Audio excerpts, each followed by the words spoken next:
a lot better. We need to turn, because on here I can see we're blue, a lot more blue because of that. The fluorescence is going to make our skin tones blue. All right, I think we should be back up and running.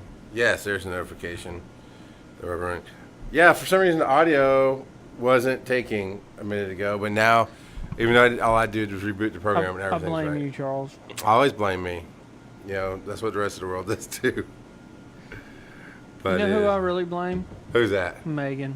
Yeah, Shelby is always to blame there. Yeah, Shelby. Yeah. That's Chelsea. That is true.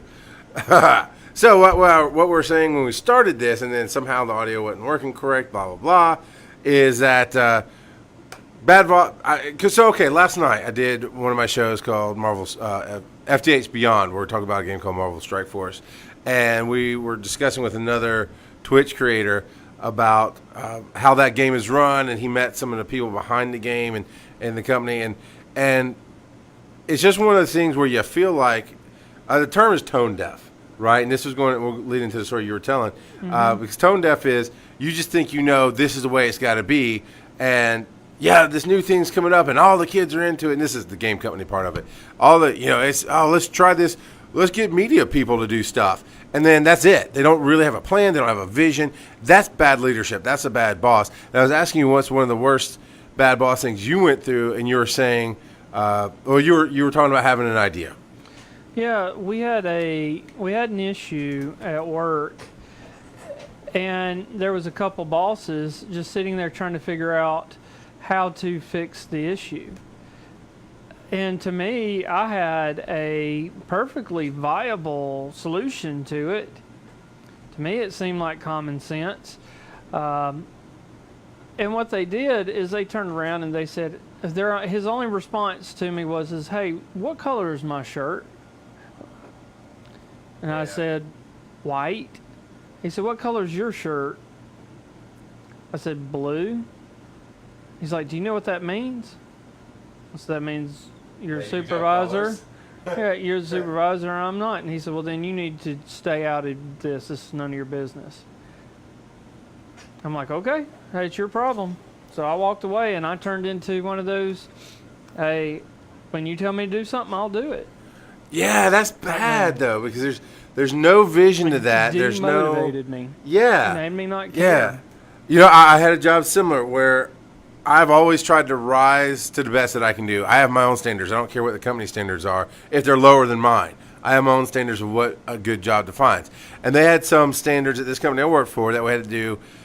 If you worked 8-hour days, you had to do 15 reports. If you worked 10-hour days, you had to do 18 reports. Yeah. I was routinely doing 25 to 28 reports. If I really pushed myself, one day I did like 30, 48-hour reports. That gave me a headache. That was crazy. Wow. That was just to see if I could do it. Because 48 hours obviously takes longer than a 24-hour report. Anyway, and I was motivated, right? I was doing stuff, and I'd get that much work done in like 6 to 8 hours in a 10-hour shift. Right. That's been the rest of the time working on my business, building up. That's when I really started building the podcasting empire that I have now. And it's a fair trade. So I did way above and beyond. I'm still answering the phones. I'm still helping other people out. And now I've built time that I can work on my own thing.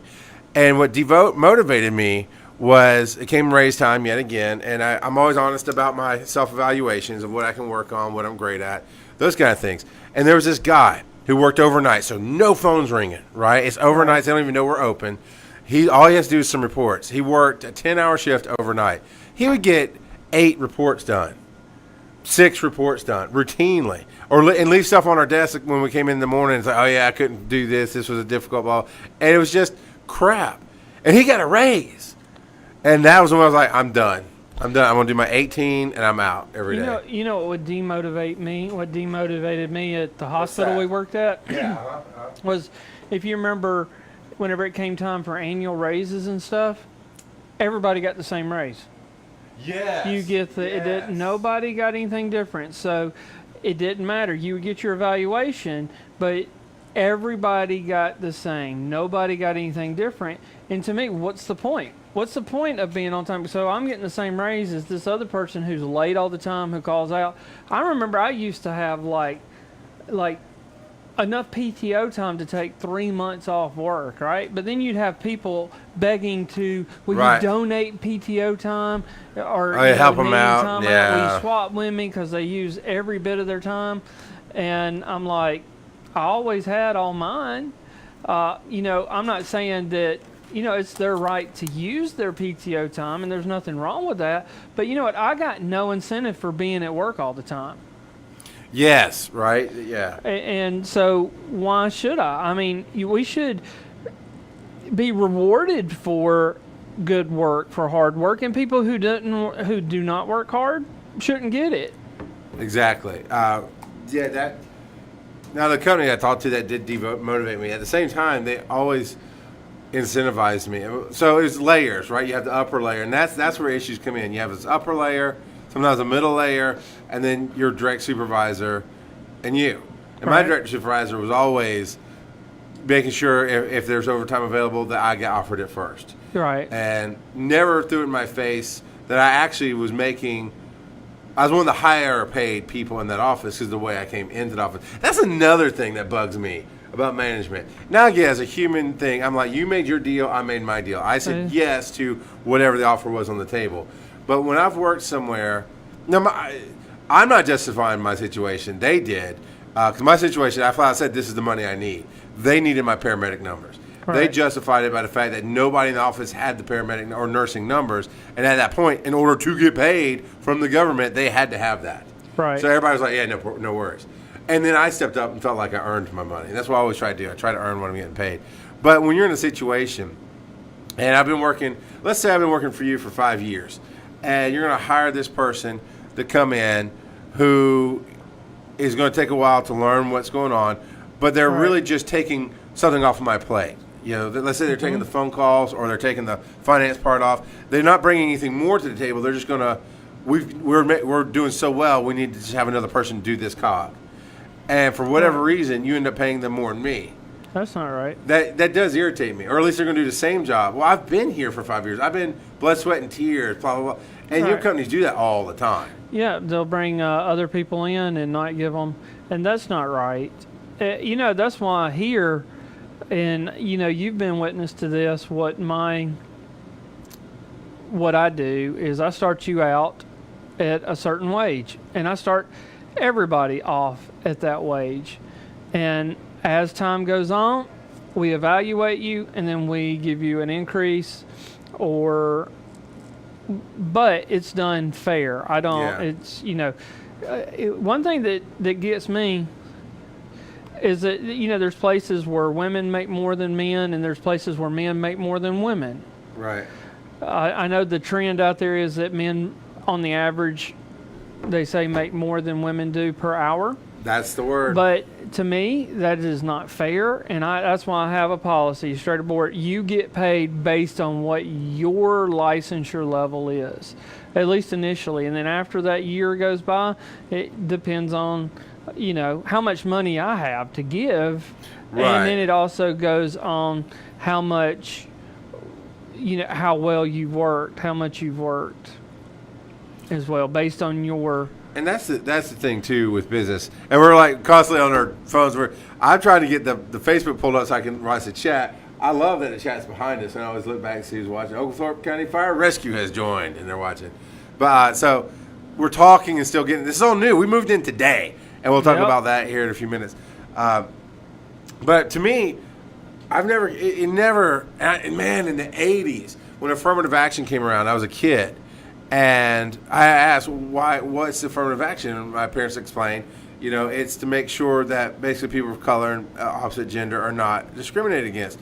And I had so much difficulty understanding that concept as a 6, 7, or 8-year-old, however young. Because what shouldn't it be? Can you do the job? I don't understand. That's what it should be. And are you doing the job? Yeah, and are you doing the job? And it's gotten better. It has gotten better. But yes, I've seen places offer women more than men for doing the same job. And vice versa. I can't grasp that. It should be. I think why do you have to put gender and race on a job application? Yeah, none of that should matter. Maybe the world would be a more fair place and a better working environment if everything was done like those game shows, the dating shows, where Yeah. the boss is a shadow. You got that voice disguiser, like if you're a Yep. whistleblower. They can't tell what gender, what sex, anything. They just interview you in the shadow. Yep. And they're like, I like what you're Like saying. the dating, what was that, Yeah. the dating show or something? Yeah, way back in the day. Or you go with the CNN whistleblower people, and they're I'm telling the truth. The voice changer. Yeah, on it. exactly. But the point is, right? You don't know, male, female, gay, straight, black, white, whatever. All you know is the information you're getting back, Yep. and if you feel like they can do the job. Right. I don't even, honestly, for the most part, I don't even get resumes. I want to talk to you. I want to throw some things at you, see how you respond. It's like resumes to me are helpful to an extent, but they're almost pointless. I mean, like, is anybody going to actually you can put on lie the your reference? ass off on a resume. Yeah, are you going to actually put on the resume that, yeah, I didn't get fired from my last job, but I quit before I got fired, and I showed up late all the time, stuff like that. I mean, is people going to really put that? And then interviews are the same way. Nobody's going to walk into an interview, for the most part, and say, yeah, do I really need to be here at 9 o'clock? I think 9 o'clock is too early for me. I think nobody ever does that. And then you end up hiring them. I mean, I think better yet, there's a credit reporting bureau. There should be a job reporting bureau. Yeah. And that's the thing. And I love this. Laura put this quote in: "Choose your friends by their character and your socks by their color. Choosing your socks by their character makes no sense, and choosing your friends by their color is stupid," or something like that by Dr. Seuss. Yeah. So good things. What, as you came up in your life, obviously you were meant to. I mean, most paramedics honestly kind of are cut out to work for themselves, because when you're on the ambulance, you are, even though you have protocols, you do have people you answer to. In practice, you're working for yourself. You're making every last decision right then and there. So you always kind of felt like you were cut out to do that. Coming up, what was one of the good things you've learned from a boss? A good boss? To listen and to be inclusive. Listen to everybody. You don't have all the answers, and it's okay not to have all the answers. Yeah. Absolutely. And to give credit. And to give credit. So yeah, I think because I've learned from the people who have never listened and who never gave credit for ideas. I've always been that way. My company is just in the last few years been able to be called an actual company. We make an income. It pays for itself. I file taxes underneath it, that kind of thing. But always, even when it was just really me pushing a creative rock up a hill, I treated it as a business. And as I had friends, step in to help out and volunteer, the way I paid them was making sure they understood I appreciated their time, that they get credit for everything, that I'm listening to ideas of what's going on, because you don't have all the answers. Right. And you should be open to, and the whole point, the reason why you hire people is to hire them and use them as a resource to further your company. Yeah. Why not use them? There was, I lost the book, or it's packed. It could be packed away somewhere. All my books are packed up. I never unpacked them after the move. But I had a book that was Richard Marcinko wrote on leadership. He's known as a rogue warrior. He did a bunch of fictional books loosely based off his life and career in the Navy SEALs. And it's a fun read. But he did a leadership book that was a very quick and easy, bits. And one of the biggest things I remember from that is he was quoting the head of IBM. This is in the late 80s, early 90s. Some high-end researcher, scientist guy did some kind of mistake. And that mistake cost the company like $100,000. Mm-hmm. And at that, in the 80s and 90s, that's like $1 million mistake today. Right. And the head of IBM came out at the press conference. I mean, it's a huge deal. The press knew about it. It was one of those things. And this is, of course, before social media blew up everything. If it hit the news, it was a big deal then. Yeah. And I'm not saying $100,000 or $1 million mistake now wouldn't be, but it was a big deal. And the head of IBM came out, the president or CEO, or whatever his title was then, came out and the press said, "So have you fired the researcher?" And he goes, why would we do that? We just spent $100,000 training him to do it right. You know, and like that is brilliant, because if he learned, right, if he goes, oh, here's my mistake, and life is full of learning lessons, you know, and you make those mistakes. But if you don't leave room to learn as a boss, if you're like, well, you made this mistake, you're out, then you're just going to pay for somebody to go do it better for somebody else. Yeah. Now there's something to be said. You've dealt with people who don't learn. Well, how do you deal with that? Well, sometimes you have to put them in a position that works for you, and if they continue not to learn, well, then maybe it's just not a good fit. Yeah. Because you'll sometimes spend I think the hardest thing that I've learned is letting people go.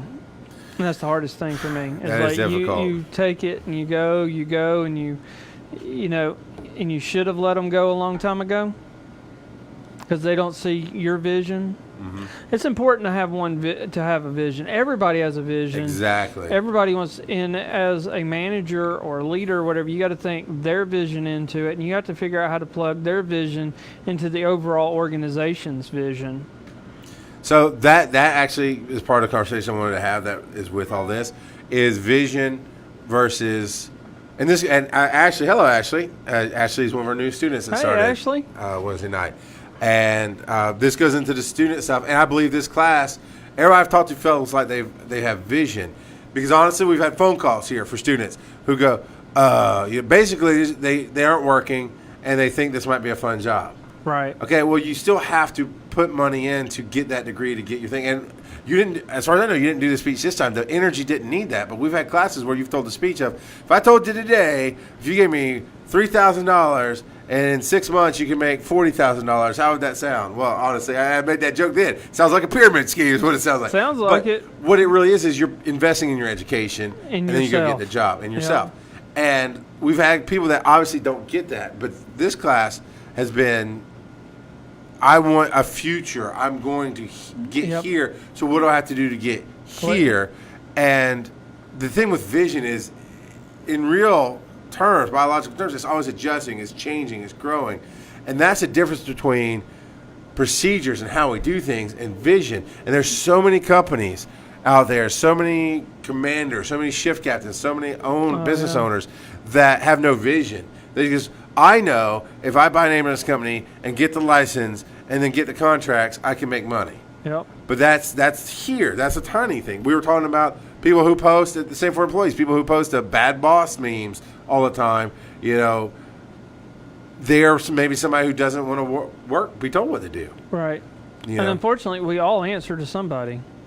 Yeah. You answer to your clients, the people who pay you, and to the government and the who people taxes I have you. to pay. Yeah. Exactly.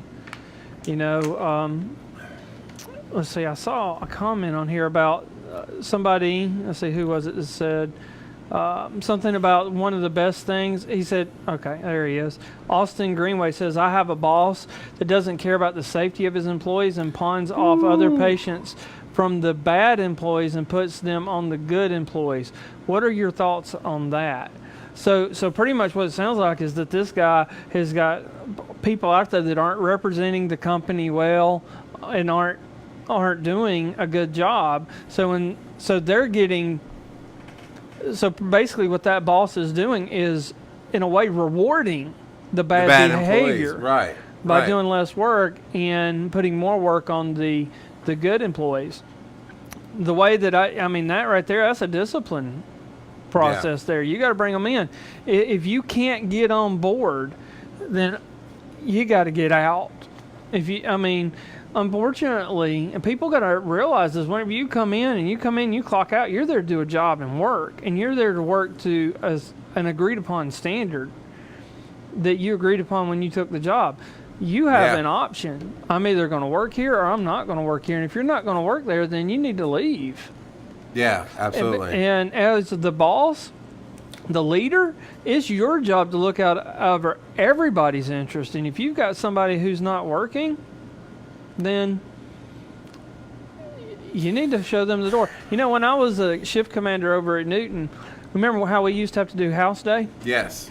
you were there when we used to have to strip and wax the floor. Mm-hmm. We would have crews that would go run calls. Of course, we'd have to run calls. Yeah, because you can't stop doing your job. Yeah. But instead of coming straight back, hey, is it time for HQ? Are we missing HQ? Never mind. No, that's something I'm going to win HQ. I am going to win $1 on HQ eventually. But anyway, they would come in, and instead of going and running their call and coming back to the station, they would sit over at the hospital, and a report that should only take them 30 minutes to write, they'd be over there for over an hour and a half or whatever. I started catching on to it. Mm-hmm. So what I started doing is I started saying, okay, this is the part that you're doing. Yeah, this is the part you're doing. Do this and that, yeah. And this is the part you're doing, and we would leave it. Yep. And whenever they came back, it was still there waiting. And they couldn't leave the next day until they did it. Until it was done. Yep. So and that's only in the situation of trying to dodge work. Yeah. Because if it truly was busy, you took care of it yourself. All did it. A lot of times I did. A lot of times. Yeah. I mean, because I felt like as the supervisor, it was my job to take care of people. If you remember when I was there, I used to cook y'all dinner. Yeah. Yeah. To make sure everybody ate. I mean, burnt spaghetti is something. It was something. I mean, yeah. You know, or I would have somebody else cook while I was, like when Miss Shirley was there. Shirley? You would take her calls. I'd take her calls, and she'd be cooking, and then we'd all clean, and we all took care of it. You have to, as a manager, take care of the people who take care of you. And if you do that, they'll take care of you. Just as an example, here where we're at here at the school, you know, at the beginning of the year, we had a slump. It was a hard time. We started going through a little bit. There's some economic instability with all the new tax programs, everything going on. Yep. But you know what? The employees here rallied around this school. And where are we at now? We're doing good. We almost had to turn people away in this last class. Yeah. Because it was so full. But getting it done, like the schedule, Vanessa was like worried about the schedule. Like Tom, I don't know how we've got so many classes going on. I don't know how we're going to do it. You know what? Everybody pulled together and band together. Yeah. Did it. It's covered. We've got it covered. And people are coming in, taking care of the students, and that's what it's about, you know. Laura says, and I've also seen places where the best thing the boss did was stand up and let someone go because it drug down the whole team having that person. It was much better when it went away quickly. Yeah. And I will tell you, I am, and Charles will be here, and he'll, you know, I am guilty of that because I give everybody. I believe in trying to change people, and it's worked.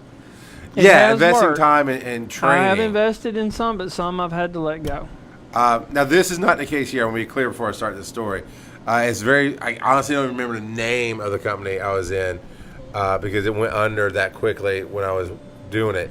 But when the boss's wife works in the company, like legit works as a supervisor in the company, and she's horrible. Right. You ain't talking about Barbie, are you? That's what I said. I said specifically, it's not here. Because Barb's not a supervisor. You, Barbie. No, yeah, Barb, you're awesome. And Barb's not a supervisor. She absolutely is the person who steps up. And like the other night with orientation, she was in there talking to everybody. She one of her big things is, hey, introduce yourself to each other. And she builds community. Now, I wish I could remember the name of it because it went under, but it was in a time that you might have known who it was. But it's this fly-by-night ambulance company.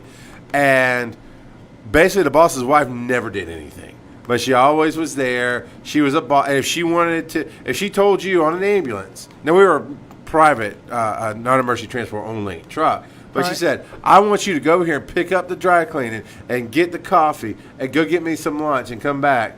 You had to do it. I'm like, heifer, I'm an EMT. I'm here to save some lives. I'm not here to be your person. And that's how it worked. Oh, it's horrible. But, you know, legally, you got to do it. She's your boss. You know, you want to get paid. That's horrible. But that is not good leadership. And I hope y'all have never seen me do that here. No. Well, he also bought expensive boats and all kinds of stuff and put it under his wife's name, but used the company money to buy it. So when the company went under, he kept all the toys. And I never got paid. It was a mess. It was a mess. And that's the thing as a good employee. Do you get the vision of a company? Do you believe in the vision? You're talking about not being rewarded for being at work all the time, having all your PTO. Yeah.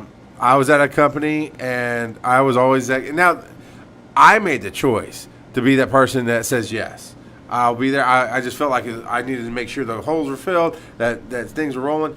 And I falsely, obviously, well, honestly expected that they would return the favor. Like when I needed something, they'd be there for me. And when I needed something, because being on disability sucks. I had 60% of my paycheck, and my paycheck wasn't that great to start with. So 60% of okay is bad.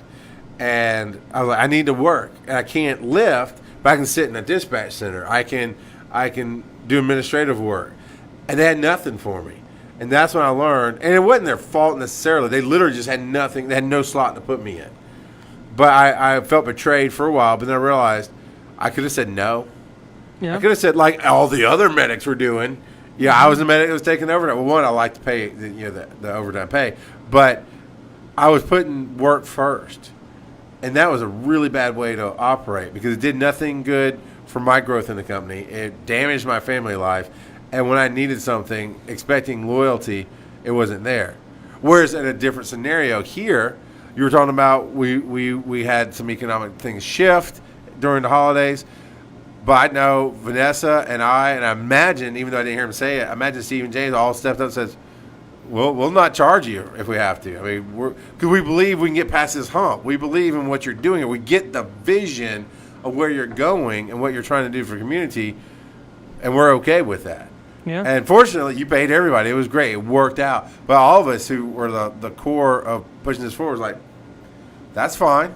You don't have to shut the doors. We'll take a pay cut before we shut the doors. It's about that shared vision. Yeah. Everybody wants to see it work. I want to do a shout out right quick to Laverne. It's been a long time. Good to see you. Thank you for watching, Laverne. So you know both Laverne and Shirley is what you're telling me in this episode. Yes, I do. So that's awesome. Well, now that we're on vision, let's talk about your vision for the school. The heart of the school. Why did you start teaching? Why did you start your own school when there's a number of them out there, and you could easily just work for somebody and get paid and go home? Because I felt like it could be done better. And I got tired of the bureaucracy. There's so much red tape out there. Yeah. To get through things. And I just wanted to be able to take care of. Just look at the students that you know of that would not have been able to make it through a traditional program. But because of the programs we have in place and the things that we do. Bradley Pass. Bradley Pass, our favorite military guy here. We got a lot of military people here, and they're all awesome. But Bradley Pass came in and stepped up to what we asked of him because he wanted to get stuff done fast, and he got done in record time on his own. And now he's doing advanced, and I'm sure he's already burning through that too. Yep. But a regular school can't even accommodate that kind of thing. And his schedule, and we have the flex plan, and he got the flex plan because he had to go for training for a while. So if he started class, he was going to be out for 6 weeks. Regular classes don't allow or for they that. do because they got to work around military and stuff, but they make it really difficult for people. And I just wanted to, and it wasn't just that, Charles. It was about the way that other places treated the employees. I don't want to treat employees that way. I don't want y'all to be treated that way. I want you to want to come here. I want you to want to come and help. I want you to enjoy doing it. And they take other places, because of the bureaucracy, take it out of that. Now, I know we have to have rules. Yeah. I mean, that just is just how it is. But there's nothing preventing me from being nice and expecting everybody else to be nice and stuff. I think you've had to talk to me twice since I've been here. And both times you've been... I get it, this and that, here's a better way, blah, blah. And, of course, I'm sure else I come in going, I'm sorry, I could have done that better, And I tell you. Both times, whenever you've looked back at it, you acknowledge, because I think both times before I even said it, you I handled something inappropriately. And could have changed it, and you came in telling me this is what I will do in the future. Whereas I feel like that most places would have been like, you would have walked in, you would have had a piece of paper already. There was no paper written out paper ready already, and it would have been very informal. Whereas I take it as let's learn from this. I've already invested enough in you. I don't want to lose that. So what's the problem? Yeah. And is it organizational, you know? And sometimes that's where in your process too, the way you do it, that's where you'll find. I'm just talking from the police standpoint. That's where you'll find maybe there is a core issue that we disagree on vision wise, and that's going to be maybe it's better for us to part ways. Not your fire, get out. You know, that's what we see when somebody messes up. We have to discipline, and it turns into ultimately your fire, get out. And that's not always the case. Sometimes it's, hey, this is the road I'm taking. You don't want to take that road. You want to go on this road, so let's just go ahead and part ways type of deal. I've done that with a few people creatively. But I can tell you as a person, as myself, as I said, I always have my standards. I'm just like you, man. I think I can do everything better. I think there can be a better way.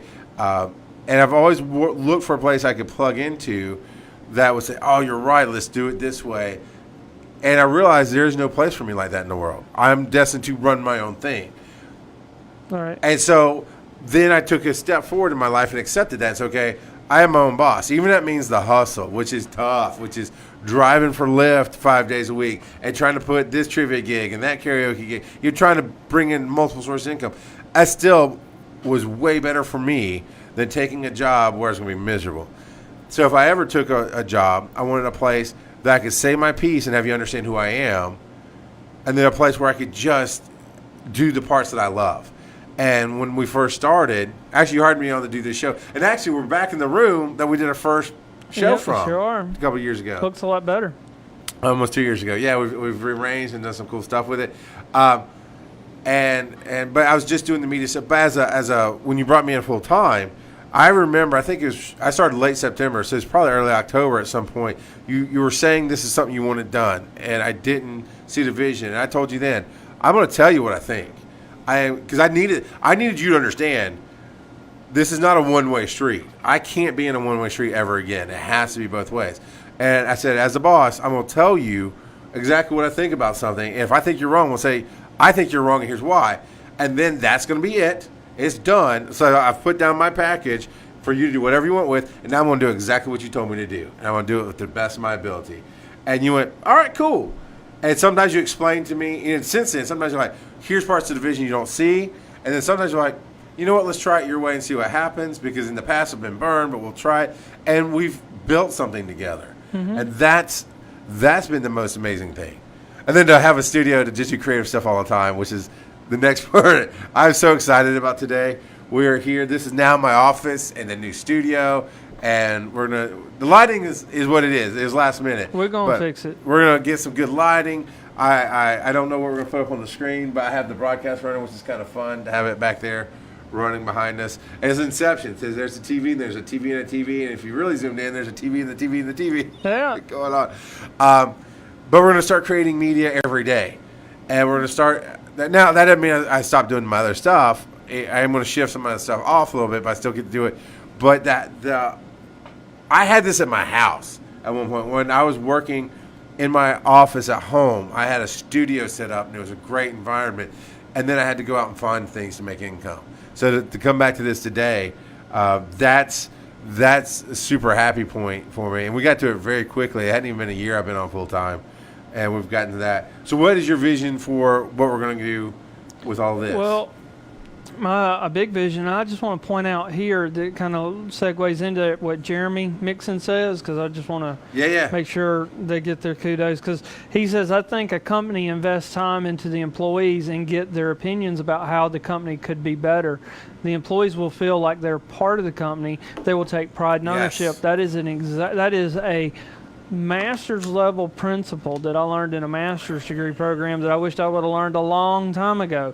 If you can get employees to take ownership into it, they will take it to the other step. So you're kind of seeing my secret here, what I try to do with y'all. So I get y'all to own it. And that's what I've always done. I've always taken ownership of everything. And that's threatened some people in the supervisors and bosses. Does. It threatened them. It was like, no, you understand, I own everything that I do. Especially like when they hoard the information. When they keep information from you. How am I supposed to do my job if you don't tell me what I need to know? Yep.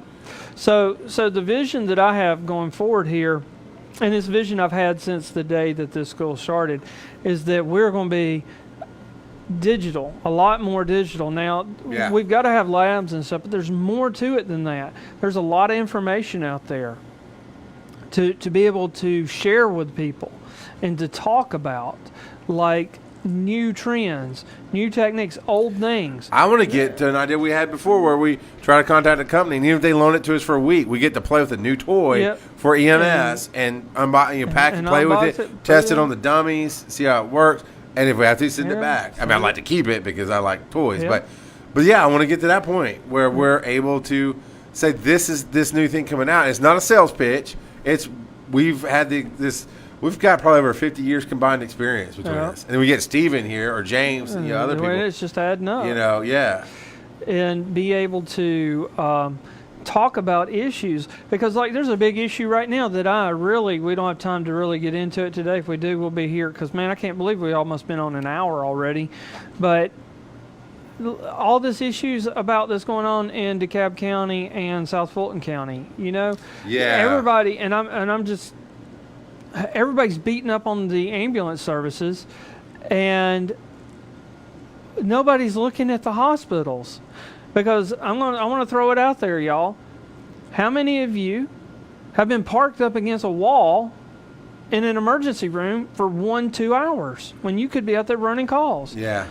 Where's the media about that? Because that happens every day. Every single day, these hospitals are parking stretchers, parking crews, and that ambulance can't run a call for 1 to 2 hours because they're parked. See, that gives and the hospitals are not doing anything to fix it, but yet you got the news media. Oh, AMR's horrible. Well, some hospitals are overflowed. I mean, what can they do? And then you got like these services like Grady jumping in. Oh, we have all the solutions. Well, I hate to tell you, Grady. Well, Grady's got South Fulton now, don't they? Yeah, they're going to. Go for it. You got it. When it messes up, just like it will, everybody's going to turn on YouTube. Every service that's had South Fulton and DeKalb goes through a cycle. They get there, and next thing you know, everybody turns on them. There's a problem, and it's not just the ambulance services. The crews out there are busting their humps. You know what? The biggest crews problem out there are running their tails off. They Yeah. are doing everything they can. It's not the crews. It's not the ambulances. It's the system. Yeah. And nobody wants to look at the entire system. They Right, always the just want to system's point broken. out one little chunk. Oh, it's this chunk. No, it's not. And then that will cycle too. They'll hate on they'll go through a cycle where they're hating on the ambulance crews, and then it'll calm down. Then they'll go through a cycle where they're hating on the hospitals. Then it'll calm down. Then they'll hate on the 911 system. I mean, it's like, but nobody wants to fix anything. And what I was going to say is the biggest problem, going back to what we're talking about, is vision, because nobody has a vision to provide good health care to the community. Nobody cares. They're looking at parts of the pieces and looking at the money and power. Honestly, you get voted in to county commissioner or whoever's the governing board that will ultimately make those calls. You know, you got power, you've got all this, and healthcare is not the only thing on their plate. It's a bunch of other stuff. But you really have to sit down. I hate the term czar, right? Like drug czar. Yeah. But really, in all honesty, what that is a person whose task is to focus on this, find the solutions for this, and we're going to give you the money to fix it. And you need that. You need honestly, in this country, if we want to talk about healthcare in general, you need a healthcare czar. You need somebody who's their whole job. Remember C. Everett Koop was their surgeon? That's when Surgeon General actually mattered. So when was the last time you heard the Surgeon General say anything anymore? Who is the Surgeon General? I don't know. It's a figurehead now. But C. Everett Koop was the one that brought the warnings to cigarettes, because he did not give a crap about any of the government stuff. He was, I want to say he was a surgeon in the Navy, had all kind of military background, and his thing was health. Yep. Period. And he did not care that big tobacco was pushing money to say, don't take our money away. And he's like, nope, it kills people. Period. I think what kind of pushed me over the edge a little bit was the last things going on. I know you've talked about it, about, they were really bashing National. You had a group in bashing Athens. National. Yeah, that Watchdog in group Athens. was. Yeah. It's like, yeah, and somebody just pointed out here that, Athens Hospital's turning people away because the ER's full. Yeah. But whenever the hospital does that ambulance has got to go somewhere further away, which means they're out of service. It takes them out of the loop to run another call. And then what about all the people that are calling because, oh, yeah, how long have you had a fever? Oh, for 3 days. Have you taken any Tylenol? Yeah. Well, no. Yeah. You want to go to the hospital? Yes. But we're a lawsuit happy country, and we Yeah, can't if say you too bad, so sad. take some Tylenol. Because if something happens, they sue us. If something doesn't happen, they sue us. You better just take them to the hospital. Well, guess what? Flu season, I'm famous, well, maybe not anymore. The cycle has passed it to people I knew over there. But when it was Newton Hospital, for years after I left there, I was famous for, at holiday time, at the flu, I got, pardon the term, I got sick of the people coming for the flu. They haven't taken any Tylenol, any Motrin. They haven't tried to self-medicate. They hadn't tried the flu shot. And I'm talking about 3 to 6 hours of wait time. And I would come in, and I was a triage medic, and I'd open the door, and I'm like, here's the state of the ER address. That's exactly what it said. And I just boomed it out. I was like, look at the person to the right. They're coughing. They got the flu. Look at the person to the left. They're coughing. You've got the flu. If you haven't taken Tylenol or Motrin, you're welcome to sit here. But I advise you, go home or go to CVS across the street, get you some. You'll feel better because as of this, because I'd already gone and counted up the charts and we knew the average time. So it's a 6-hour wait time to see the doctor. And they'd clear out, but within an hour, it'd fill back up. And it's like, well, at least it helped the people who stayed because if you got a broken arm or some other problem, it gets you through. What I've never understood is that it's a 6-hour wait time. Well, why didn't anybody ever got on the phone and called a doctor to come into work? Because they don't want to pay for it. Because they know these are flu people. Insurance isn't going to pay very much for these patients to be seen. It's what I said. It's one of the pieces of the Yeah, puzzle. it is a piece of the puzzle. But nobody's pointing the finger. You're right. Because all those people who came in via ambulance, insurance ain't paying for them either. Yeah. Yeah, Aretha Burton says here, a part of the problem is everyone is so scared of getting sued that they are afraid to tell people their issue is not emergent. I can't tell you how many times someone called for a minor issue and people want to go from Chamblee Dunwoody to Grady Hospital, and we can't tell them no. Exactly. Yeah. I've always said that you shouldn't get to choose what hospital you want to go to. If it's an emergency and you're in an ambulance, it should be the closest. I always try to take it closest. Yeah. Well, I mean, the only time if it's non-emergent, if it is okay for you to go, now it should be the closest appropriate hospital. Let me put that. Yes, of course. Closest appropriate. Sorry, I assumed that, but you're right. So you're right. I just want to do that for the viewers. If you've got a 4-month-old kid that has the flu, you don't need to they go don't to need to Jasper. go to, they go to CHOA. But if you've got a 20-year-old with the flu, they could go to Jasper. Yeah. Just like Aretha's saying, they want to go to Grady. Nope, there's a hospital right here. You can, if you buy ambulance, you can go to this hospital. Yeah. But if you want to go to Grady, get in your car and go. Now, let me ask you this. Is there any governing anything that says if we're right here in Newton County, if a patient wants to go to Rockdale, we have to take them? Yeah. There is. Okay. Yeah. But That the medical sucks. director can set a policy with a limit. So the medical director is supposed to sit down and say, okay, you can go to any facility within this geographic location. So that keeps people from saying, and it has to be within reason. Right. And unfortunately for us here in Newton County, Atlanta is within reason. Yeah. But Augusta's not. True. Macon's not. So, we wouldn't go that far. So I may have been out of bounds, which is, if you've known me for a minute, that's not unusual. But we had a car accident in Jasper County, right at the bridge. You're coming up across Lake Jackson on 81, I think. Not 81, on Lake Jackson Road. Okay. And it's right there at the bridge, and that's a really bad place. Mm-hmm. And we got a car, blah, blah, and we roll up, and sure enough, there's a car down the embankment. We're like, instantly, it's, oh, crap, let's get a helicopter. Well, it was way worse than it looked. Somebody had been stopped there because there's something going on with the bridge. Somebody came over to the top of that hill, wasn't paying attention, rear-ended them, pushed them down the embankment. But they had been stopped, so they held the brakes the whole time. So it went down like 5 miles an hour at most. And she had already gotten out of the car and came up. The tow truck, by the time her dad got there, the tow truck had pulled it up. She was 18 years old, so she's an adult. Her dad was an officer or a retired officer or something in Rockdale County. We're in Jasper County. We're at that line. We are as close to Newton as we were Jasper Memorial. And Rockdale's hell and gone comparatively. And he comes up, but they're from Rockdale. And, the whole time, I triple checked her. I'm like, you're sure? And she signed a refusal because she's an adult. I said, all right, we'll hang out and wait for you because your dad's coming. Like, yeah, he wants you to wait. It's like, it's Jasper. I had nothing better to do. And actually had a cigar, so it was raining. So I smoked a cigar. So I'm probably out of bounds on a whole lot of things I did here on this scene. But I did my medical duty. I made sure she was fine. Everything's good.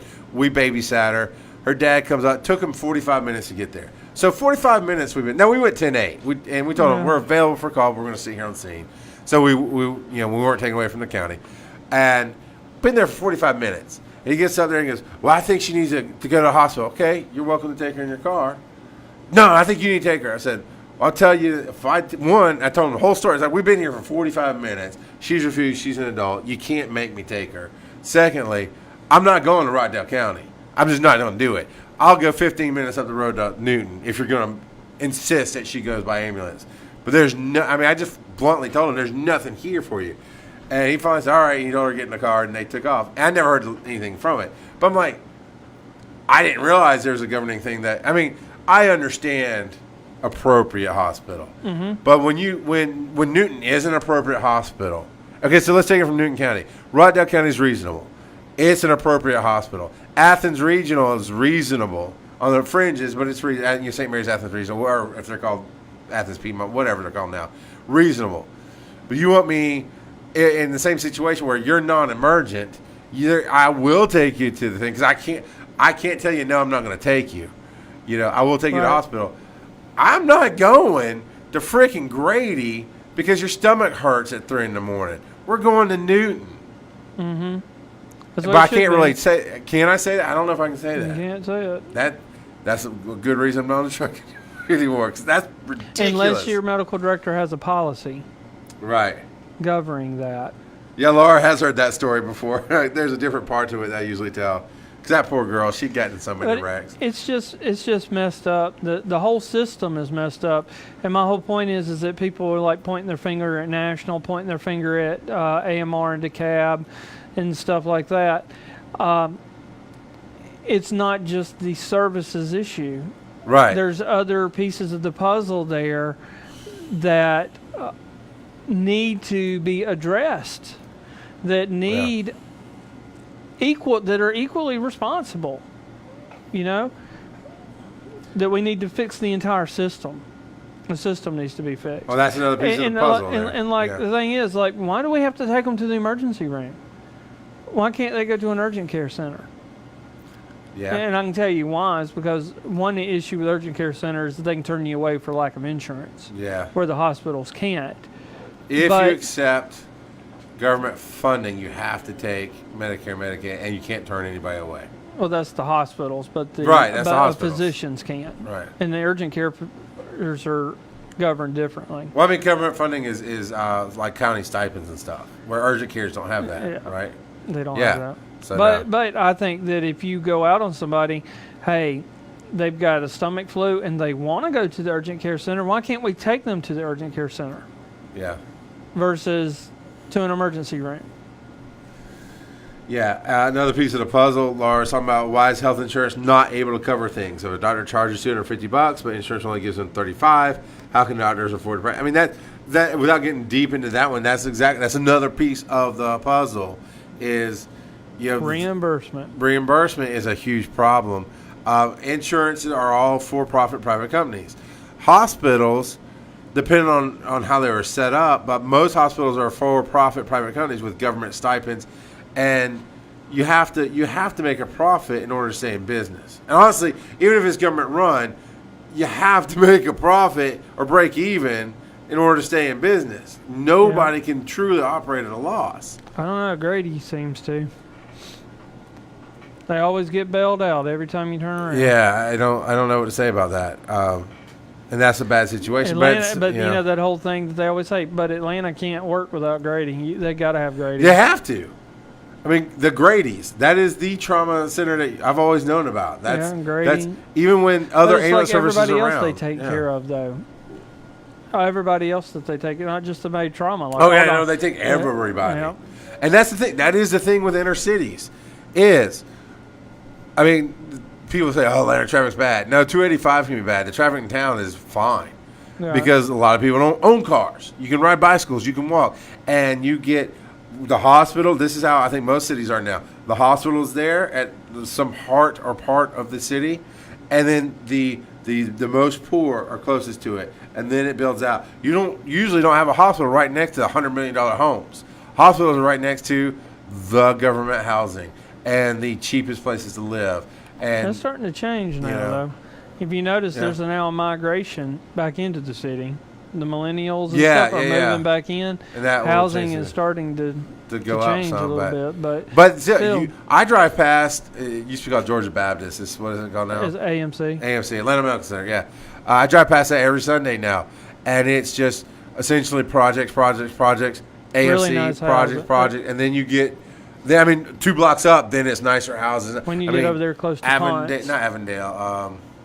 I can't remember to say, but yeah, Inman Park and all that. Mm-hmm. I mean, everything's around it, and so it's really still that red bullseye of the poorest people. And my point is not to harp on poor people. My point is they can't get insurance. They don't have insurance. And they don't have money to pay. And they got to have health care. They got to have care for their health. And that's why Grady will always be there. Yeah, because I think it would possibly be a short-term collapse of this entire healthcare system in Atlanta if Grady shut down. Because they shut down, AMC suddenly gets overflowed, and Hugh Spalding and everybody else all of a sudden overflowed, and then they collapse. You know, It'd be a cascade. yeah. So, And we pick up from the ashes. And it would be a bad thing. It would be. But so what do we do? What did DeKalb do? DeKalb Hillendale. You know, they built another hospital. It helped. I've been on AMR a number of times now, and we go into DeKalb. Actually, we go into a bunch of hospitals. Very few times on my rides do we sit for longer than 30 minutes on a wall. all right. Because I think part of it is they have spread out the help. Grady and Grady's right next to Hugh Spalding, and AMC is theoretically a couple of blocks away, and yet they're always full. What does that tell you? We don't need another AT&T building. We honestly don't need a Mercedes-Benz Stadium. We need a new hospital, Yeah. and that's part of the puzzle. So, what does Nicole say? I believe that there's some people that think, yeah, okay, she's right. There are people that think that if they're brought in by ambulance, they'll get seen quicker. We have had people say that to Yeah. our faces. Yep. I just want the Or ambulance get so I can get in mad- the back door. Or get mad whenever you take them to triage and sit them in the waiting room. What? Why'd I call the ambulance? Why'd I call y'all if I'm going to go here? I don't know. Yeah. Why did you? Yeah. Oh, I need you to sign here. What am I signing? The bill. Yeah, Yeah.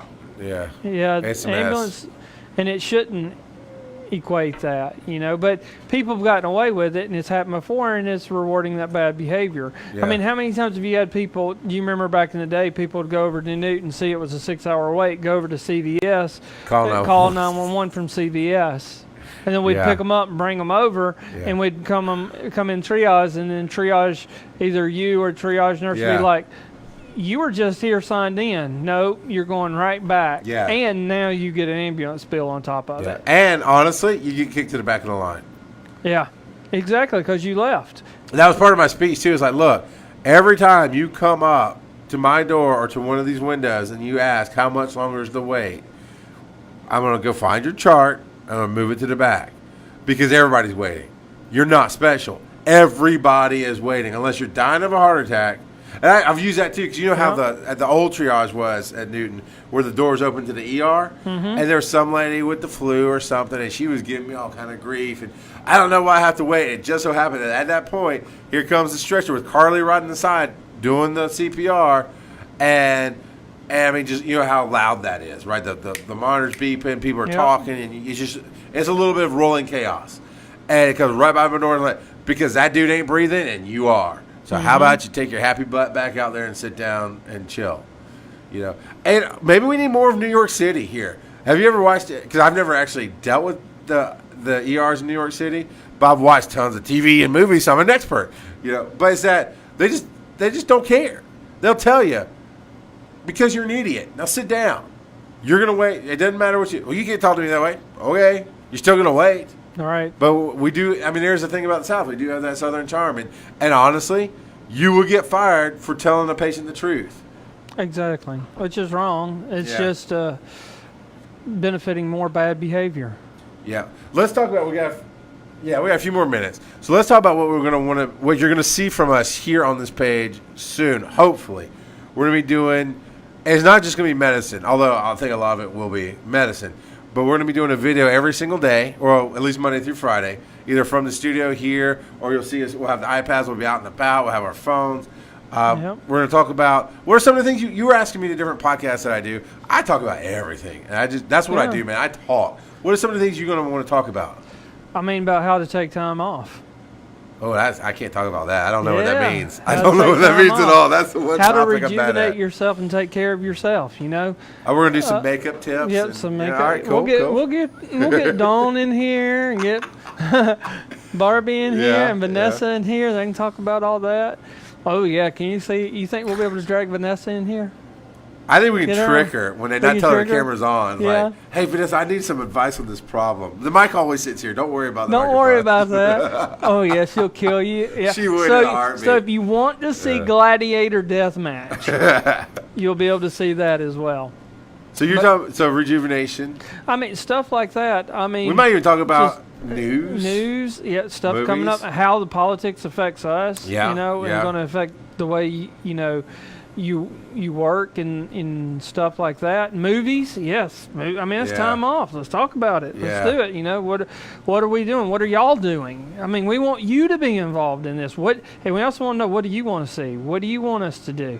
And we may also have some games. We talked about some things we're setting out in the local community and maybe even digitally. Because we have our website you can go to that we can put stuff on. We've got our social media pages. We do all kind of games and stuff. And everybody knows if we start talking politics, it might get a little like, God, we may just do that just to see what happens. Let's. You know, because I know kind of where you stand, and I'm like, I might just call you a cowboy hippie. I may come in here my AR-15, my AR-15 and my cowboy hat. We can do a live broadcast from the range. You realize one of the students. I do enjoy firing. You realize one of the students that we picked up was from the gun range. The gun range. Because we were at the gun range, I gave her my business card, and now she's here. She's fun. She's cool. She's one of the range safety officers there. Yeah. Which is cool, and maybe we can get her to come on here and talk about some gun safety stuff, because she's a gun. She can tell the horror story. She already referenced. You know how many times a day I get a loaded gun pointed at me? I was like, oh yeah, I wouldn't want your job for a million years. Not $1 million. Not anything. The gun club actually goes through a really good training process before you can go back there, but still people don't pay attention. I know. Okay.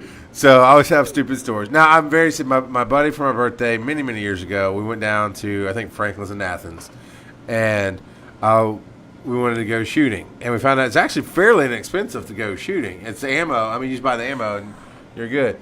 But I did everything safe. I made sure to clear the chamber, all the stuff was around, and being overly cautious. I know how dangerous it can be, especially with no real education behind it. Yeah. And I know you even piggybacking off of Jamie's story of I know those guys and ladies get pointed guns at them all the time. Oh, what do I do with it? No, man. But put it down. Yep. I had a little 22 that didn't have a safety, and I picked it up and put my finger on the trigger as I picked it up.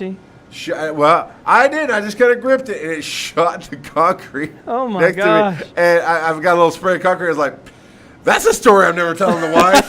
All right, you'll shoot your eye out, kid. Let me be very careful. My favorite is, with all these memes about taking guns away, and this and that and the other, and there's somebody sitting there with a gun. It's like 5 reasons you can't take my gun, and my military buddy instantly replied, I want to know why you got your booger hooker on the bang switch. Because she's sitting there like this, holding the gun. And I was like, yeah. So I like right. Another one here, too. It's like, look, people are selling this stuff, having a yeah. Shut up. Heck yeah. I hate you. We'll get Barbie in here. She'll do it. I can actually sing. I hate the list. This challenge. No, okay, that's something I want to ask you. I know we're going to talk about it. I don't care. We're having a good time talking. Something in me says it's inherently unprofessional to be doing these challenges between EMS crews. I don't know. Maybe it's not. Oh, maybe it's the lip sync challenge. I'm like, I don't know. There's something old man in me goes, shouldn't you be doing a call or something? I don't know. Maybe they're come in off duty, I hope, but they don't do as good as the police are kicking our butt. No, the police are doing great. They're kicking our tail at it. Now, I love watching the videos. I love seeing the officers, especially there's one particular one who's famous on the internet now. He does that filter that does the weird, strange face, and he's talking about it. And like, And the media person in me goes, that's amazing. You're really building up brand value with the department. You're showing the humanity of the department. But maybe it's all the ingrained BS that coming up through as we came up through all the industries. Going, you probably shouldn't do. But you know what? What is your opinion? Is it something that should we show more of the humanity, Yeah, or should we? I think if they're off duty, and it helps relieve stress and it builds camaraderie, why not? I mean, if it brings them together. Now, Laura's actually suggested maybe a battle between the classes. The lip sync battle. Have to see if the students want to get in on that. Yeah, that'd be interesting. But yeah, you're going to see a lot more different things. Like James Cameron is we almost brought it up here. Not James Cameron, that's wrong. James Gunn. So say he got fired from. We got a director working for us there. No. I almost brought it up in this conversation because you're talking about learning and teaching and that whole thing with him getting fired for. Now they were very horrible, bad jokes, but it's 10 years ago. Right. And now they're bringing up, now they being these people, it's the whole thing. But that's something we could talk about. So, because we're not going to do it just once a week. And as always, you send those medical questions in. You send hey, I'm having difficulty learning. And I think we will sit down. Maybe it'll be Tuesday because you like Topic Tuesday. Maybe Tuesdays will be we're talking about medicine on Tuesday. And that'll be the day. And so at some point when you tune in, some of it will be live, some of it will be pre-recorded. Yep. We're going to be doing a lot more media. And man, I have been looking for a future where all I do is media every single day, and that makes me happy. It makes me happy. So, anything else? That's it, buddy. We don't have any classes coming up right now because we just launched 2 really full classes. But in the next 2 weeks or so, we'll be getting together and putting together the next class. We do have an advanced registry, national registry for the AMT test, the psychomotor test, September 8th. I'm going to get that put up on Monday on our website so you can get registered. If you know somebody who's got a class finishing, you have to be registered by August 23rd, I think is the date. Obviously you're not going to quote me here because I don't know it. But I know September 8th is the actual day of the test. Usually it's 2 weeks before that, so somewhere in August 20th. Do you want to volunteer? Come out. Yeah, Nicole, come be a patient. Laura, come on. Laura, I've been trying to get Laura to be a patient forever. Come on. Let's do it. We need to get her through our first responder class too. Yeah. And actually, I wouldn't mind getting you through EMT class there, Laura. I think you'd do fun with it. So, but yeah, we have that. But things are looking good. Things are going well, and 16 weeks. People seem to like 16 weeks. 16 weeks. So it's all good. Knock it out. All right. You can do the flex. You can always hit me up, Charles at GAIEMS.com is how the email goes. Of course, the page here is Facebook.com/Georgia Institute of EMS. Make sure you follow it so you'll get the notifications when we're live or when we post new videos. Instagram is Georgia Institute of EMS, and that's where some videos are going to live as well. Do we have a Twitter? I don't know. I don't know if we have a Twitter. We do, but I don't know how to use it. Yeah. Well, at this point, we'll find out what it is, and it'll be pushing out videos and stuff for us. So YouTube, we have a channel. I'm gonna when we get done today, I'm gonna download this video, and it's going to YouTube. So you'll get more stuff on YouTube as well. So however you consume your media, and actually, if you're a podcast listener, if you prefer audio, we'll be going to that hopefully soon as well. So all kind of good stuff there. So yeah, hit us up with your questions, with your ideas. And I hope you enjoy the ride that we're about to take. Peace out, y'all.